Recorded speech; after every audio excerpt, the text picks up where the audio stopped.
தேசம் இரவு செய்திகள். தேசம் செய்திகள் உங்களுக்காக கொண்டு வருவது மோக்ஷானா. மாயிகா சார்பில் 50,000 வெள்ளி நன்கொடை. ப்ளூஸ் பிரதர்ஸ் இயக்கத்தின் சேவை மகத்தானது. 20 ஆண்டுகள் அவர்களின் சேவையை அறிவேன். தான்ஸ்ரீ சா விக்னேஸ்வரன் புகழாரம். தேசம் செய்திகள் குணாளன் மணியம். ப்ளூஸ் பிரதர்ஸ் இயக்கத்தின் சேவை மகத்தானது. இவர்களின் சேவையை 20 ஆண்டுகள் நன்கு அறிவேன் என்று மாயிகா தேசிய தலைவர் தான்ஸ்ரீ சா விக்னேஸ்வரன் புகழாரம் சூட்டியுள்ளார். கடந்த 1978 டத்தோ மைக்கேல் அவர்களால் தொடங்கப்பட்ட ப்ளூஸ் பிரதர்ஸ் இயக்கத்தின் கீழ் 28 இயக்கங்கள் பெர்லிஸ் தொடங்கி ஜோஹர் வரையில் செயல்பட்டு வருகின்றனர். இவர்களின் சேவையை நான் தனிப்பட்ட முறையில் அறிவேன் என்று சிலாயாங் கேபிட்டல் மண்டபத்தில் ப்ளூஸ் பிரதர்ஸ் ஏற்பாட்டில் நடைபெற்ற எங்கள் அண்ணா விக்னேஸ்வரன் விருந்து நிகழ்ச்சியில் உரையாற்றுகையில் தான்ஸ்ரீ சா விக்னேஸ்வரன் அவ்வாறு கூறினார். இந்த ப்ளூஸ் பிரதர்ஸ் தோற்றுனர் டத்தோ மைக்கேல் தூண் டாக்டர் சாமுவேலு காலத்தில் இருந்து தமது இயக்கத்தின் வழி சேவையாற்றி வருகிறார். இன்று அவரது தலைமையில் அதிகமான இளைஞர்கள் ஒன்று திரண்டிருப்பது மகிழ்ச்சி அளிக்கிறது. இளைஞர்கள் எதிர்கால தலைவர்கள் என்பதால் அவர்கள் மாயிகா சொத்துக்களுக்கு பாதுகாவலர்களாக இருக்க வேண்டும் என்று தான்ஸ்ரீ சா விக்னேஸ்வரன் கேட்டுக்கொண்டார். இந்த ப்ளூஸ் பிரதர்ஸ் இயக்கத்தின் தோற்றுனர் டத்தோ மைக்கேல் அவர்களை நன்கு அறிவேன். அதே நேரத்தில் பல இளைஞர்களை நான் தனிப்பட்ட முறையில் அறிவேன். ப்ளூஸ் பிரதர்ஸ் ஒரு இயக்கமாக செயல்படுவது பாராட்டத்தக்கது. இதன் வழி இந்தியர் சார்ந்த இயக்கங்களின் சேவைகளை அரசாங்கத்தின் பார்வைக்கு கொண்டு செல்ல முடியும் என்று தான்ஸ்ரீ சா விக்னேஸ்வரன் குறிப்பிட்டார். இந்த ப்ளூஸ் பிரதர்ஸ் இயக்கத்தின் சேவைக்கு மாயிகா சார்பில் 50,000 வெள்ளி நன்கொடை வழங்குவதாக பலத்த கைத்தட்டல்களுக்கு மத்தியில் தான்ஸ்ரீ விக்னேஸ்வரன் அறிவித்தார். இந்த நிகழ்ச்சியில் முக்கிய அம்சமாக தான்ஸ்ரீ விக்னேஸ்வரன் அவர்களின் உருவப்படம் கோலமாக வரையப்பட்டிருந்தது. சிரஞ்சீவி ஹரிதாஸ் எனும் கலைஞர் 6 மணி நேரத்தில் 200 வர்ணங்களை பயன்படுத்தி கோலம் வரைந்திருந்தார். இந்த கோலம் மலேசிய சாதனையாளர் புத்தகத்தில் இடம்பெற்று சிரஞ்சீவிக்கு மலேசிய சாதனையாளர் புத்தக நிறுவன அதிகாரிகள் தான்ஸ்ரீ விக்னேஸ்வரன் முன்னிலையில் சான்றிதழ் வழங்கினர் என்பது குறிப்பிடத்தக்கது. சபா மாநில சட்டமன்றம் கலைக்கப்பட்டது. மாநில முதல்வர் டத்தோ ஸ்ரீ ஷாஃபி அப்டால் அறிவிப்பு. சபா மாநில சட்டமன்றம் கலைக்கப்படுவதாக அம்மாநில முதலமைச்சர் டத்தோ ஸ்ரீ ஷாஃபி அப்டால் அறிவித்தார். சபா மாநிலத்தில் ஏற்பட்ட அரசியல் நெருக்கடி உச்சத்தை தொட்ட நிலையில் மாநில ஆளுநரை சந்தித்த பிறகு செய்தியாளர் சந்திப்பில் அவர் இந்த அறிவிப்பை வெளியிட்டார். இந்நிலையில் 60 நாட்களில் மாநில சட்டமன்ற தேர்தல் நடைபெறும் என தெரிவித்ததோடு மலேசிய தேர்தல் ஆணையம் இது தொடர்பான அதிகாரப்பூர்வ அறிவிப்பு வெளியிடும் என அவர் தெரிவித்தார். இதனிடையே தன்னிடம் ஆட்சி அமைக்கும் பெரும்பான்மை உள்ளதாக முன்னாள் முதலமைச்சர் தான்ஸ்ரீ மூசா அமான் அறிவித்திருந்த நிலையில் தான்ஸ்ரீ ஷாஃபி இன்று செய்தியாளர்களை சந்தித்து மேற்கண்ட அறிவிப்பை வெளியிட்டார் என்பது குறிப்பிடத்தக்கது. தேச தளபதி தன்னலம் கருதாது மக்களுக்கு சேவையாற்றும் மக்கள் தொண்டர்கள் சமூக சேவையாளர்களை அடையாளம் காணும் ஒரு தளம் தேச தளபதி களம். தேச தளபதி களம் டத்தோ ஏ.கே. தேவராஜா அவர்களின் பகுதி 3 இறுதி நேர்காணல் ஆகஸ்ட் 3 திங்கட்கிழமை இடம்பெறும். காண தவறாதீர்கள். இது ஒரு தேசம் டிவி தயாரிப்பு. தேசிய கூட்டணியிலிருந்து வெளியேறுகிறோம். முவாஃபகத் கூட்டணியை வலுப்படுத்துகிறோம். அம்னோ அதிரடி அறிவிப்பு.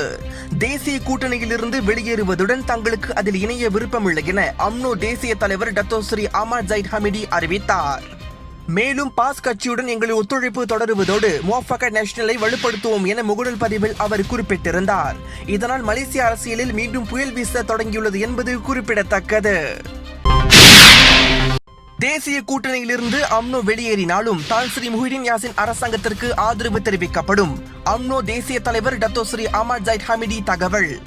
தேசிய கூட்டணியிலிருந்து நாங்கள் வெளியேறினாலும் தான்ஸ்ரீ முஹிடின் யாசின் அரசாங்கத்திற்கு ஆதரவு தெரிவிப்போம் என அம்னோ தேசிய தலைவர் Datuk Seri Ahmad Zahid Hamidi கூறினார். தற்போது பாஸ் கட்சியுடன் முவாஃபகத் நேஷனல் கூட்டணியை திறம்பட வலு சேர்க்கவே நாங்கள் விரும்புகிறோம் என அவர் தெரிவித்த நிலையில் தொடர்ந்து தான்ஸ்ரீ முஹிடின் யாசின் அரசாங்கத்திற்கு நாங்கள் ஆதரவு கொடுப்போம் என பாகாண்டத்தோ நாடாளுமன்ற உறுப்பினருமான அவர் தெரிவித்தார். தேசம் இணைய ஊடகத்தில் உங்கள் வட்டார செய்திகள், பொது செய்திகள், சமூக பிரச்சனை செய்திகள், இயக்கம், பொது அமைப்பு, அரசியல் செய்திகள் இடம்பெற வேண்டுமா? இந்த செய்திகளை விரைந்து 03686942005 என்ற தேசம் ஊடக கைபேசி எண்ணுக்கு படங்களுடன் வாட்ஸ்அப் செய்யுங்கள். தேசம் ஊடகம் பல்வேறு செய்திகளை உடனுக்குடன் வழங்குவதில் முதலிடம் வகிக்கிறது. தேசம் டிவி மலேசியா www.desamforyou.com, தேசம் டிவி மலேசியா ஃபேஸ்புக், தேசம் டிவி இன்ஸ்டாகிராம், தேசம் டிவி ட்விட்டர் ஆகியவற்றில் எங்களை பின்தொடரலாம். என்னிடம் 33 சட்டமன்ற உறுப்பினர்கள் உள்ளனர். மாநில அரசாங்கத்தை அமைக்க போதுமான உறுப்பினர்கள் உள்ளனர். தான்ஸ்ரீ மூசா அமான் தகவல். என்னிடம் 33 சட்டமன்ற உறுப்பினர்கள் உள்ளதாகவும் மாநில முதலமைச்சர் ஆவதற்கு எந்த தடையும் இல்லை எனவும் தான் ஸ்ரீ மூசா அமன் தெரிவித்துள்ளார். இந்நிலையில் மாநில சட்டமன்றத்தை கலைத்தது ஏற்புடையது அல்ல என தெரிவித்த அவர், மாநில சட்டமன்ற தேர்தல் நடந்தால் மக்களின் பணம் பெருமளவில் பயன்படுத்தப்படும் என அவர் கூறினார். இதற்கு முன் காலை வேளையில் தான் ஸ்ரீ ஷாஃபி அப்தால் மாநில சட்டமன்றம் கலைக்கப்பட்டதாக அறிவிப்பு செய்தார் என்பது குறிப்பிடத்தக்கது. டத்தோஸ்ரீ ஷாஃபி அப்தாலுக்கு பிளவுபடாத ஆதரவு, நம்பிக்கை கூட்டணி அறிவிப்பு. டத்தோஸ்ரீ ஷாஃபி அப்தாலுக்கு பிளவுபடாத ஆதரவினை நாங்கள் வழங்குகிறோம் என நம்பிக்கை கூட்டணி அறிவித்திருக்கிறது. சபா மாநிலத்தில் ஏற்பட்டுள்ள அரசியல் நெருக்கடி காரணமாக மாநில சட்டமன்றம் கலைக்கப்பட்டு புதிய மாநில தேர்தலுக்கு சபா மாநிலம் தயாராக உள்ளது. இதனைத் தொடர்ந்து நம்பிக்கை கூட்டணி முழு ஆதரவையும் வரிசன் கட்சி தலைவரான டத்தோஸ்ரீ ஷாஃபி அப்தாலுக்கு வழங்குவதாக ஓர் அறிக்கையின் வாயிலாக தெரிவித்திருக்கிறது. இந்நிலையில் தான் ஸ்ரீ மூசா அமனின் நடவடிக்கையினை நாங்கள் வன்மையாக கண்டிக்கிறோம். மக்களின் ஆட்சி மக்களுக்கே வழங்கப்பட வேண்டும். கோவிட்-19 காலகட்டத்தில் ஆட்சி அதிகாரத்தை கைப்பற்றும் தேசிய கூட்டணியின் செயல் வருத்தம் அளிப்பதாகவும் நம்பிக்கை கூட்டணி தெரிவித்திருக்கிறது. இதனால் சபா மாநில மக்கள் அனைவரும் தொடர்ந்து டத்தோஸ்ரீ ஷாஃபி அப்தாலுக்கு தங்களது ஆதரவினை கொடுக்க வேண்டும் என கேட்டுக் கொண்டுள்ளனர். அமைதியான ஆத்ம பயணத்திற்கு முறையான சடங்குகள் தேவை. இந்த முறையான இறுதி சடங்குகளுடன் நல்ல முறையில் சுருக்கத்தை தேடிச் செல்ல நிதி ஒரு சுமையாக இருக்கக்கூடாது என்பதற்காக மோக்ஷானா நிறுவனம் கொண்டு வந்துள்ள தூரநோக்கு திட்டத்தில் பங்கு பெறுங்கள். இறுதி சடங்கு காரியங்களை ஒன்றிணைந்து ஒரே குடையின் கீழ் செயல்படுத்த சம்பந்தப்பட்ட நிறுவனங்கள் வரவேற்கப்படுகின்றன. நித்திய சொர்க்கத்திற்கு அமைதியான பயணம். Mokshana. Mokshana விவரிமன் services send நண்பர்ஹாட். Mail விவரங்களுக்கு www.mokshana.com.my இணையத்தை வலம் வரலாம். தொடர்புக்கு 03-806914444. பள்ளிகள் மூடப்படுமா இல்லையா என்பது குறித்து கல்வி அமைச்சு முடிவு செய்யும். தற்காப்பு அமைச்சர் டத்தோஸ்ரீ இஸ்மாயில் சப்ரி யாக்கூப் தகவல். கோவிட்-19 பெருந்தொற்றின் தாக்கம் அதிகரித்திருப்பதை தொடர்ந்து மீண்டும் பள்ளிகள் மூடப்படலாம் என்ற பேச்சு எழுந்துள்ள நிலையில் அமைச்சர் பள்ளிகள் மூடப்படுமா இல்லையா என்பது குறித்து கல்வி அமைச்சு முடிவு செய்யும் என கூறினார். இதனிடையே மாணவர்களின் வருகையும் குறைந்து வருவதாலும் நோய் தொற்றும் அபாயம் இருப்பதாலும் நாட்டில் உள்ள பள்ளிகள் மீண்டும் மூடப்படுமா அல்லது தொடர்ந்து இருக்குமா என்ற முடிவினை கல்வி அமைச்சு வெளியிடும் என அவர் தெரிவித்தார். புதிய தொழில்நுட்பத்திற்கு தகவல் ஊடகங்கள் தயாரா? ஜூம் நேரலையில் விவாதம். புதிய தொழில்நுட்பத்திற்கு தகவல் ஊடகங்கள் தயாரா எனும் கேள்வியோடு சில தினங்களுக்கு ஜூம் நேரடி ஒளிபரப்பில் விவாதம் முன் நடைபெற்றது. இந்த தகவல் தொழில்நுட்ப யுகத்தில் ஊடகங்கள் எவ்வாறு மக்களை அணுகப் போகிறது என்ற கேள்வி சமூக ஆய்வாளர்கள், மொழி பற்றாளர்கள் மற்றும் ஊடகவியலாளர்கள் மத்தியில் விஸ்வரூபம் ஏற்படுத்தியுள்ளது. இளையோர்கள் மத்தியில் ஊடகங்கள் மீதான நாட்டம் பத்திரிகை துறைக்கு ஒரு பெரிய சவாலாக இருக்கிறது.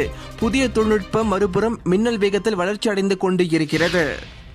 தொழில்நுட்பத்தை ஊடகங்கள் கையாள தயார் நிலையில் உள்ளதா? அதற்கான தீர்வுகள் தான் என்ன? திட்டங்கள் என்ன? வழிமுறைகள் என்ன என்ற விவாதத்தை ஜூம் கூட்டத்தொடரில் நேரடி விவாதத்தில் 4 பேர் கொண்ட குழுவிற்கு சமூக ஆர்வலரும் பட்டதாரியுமான திரு சந்திரசேகரன் ஆறுமுகம் வழிநடத்தினார்.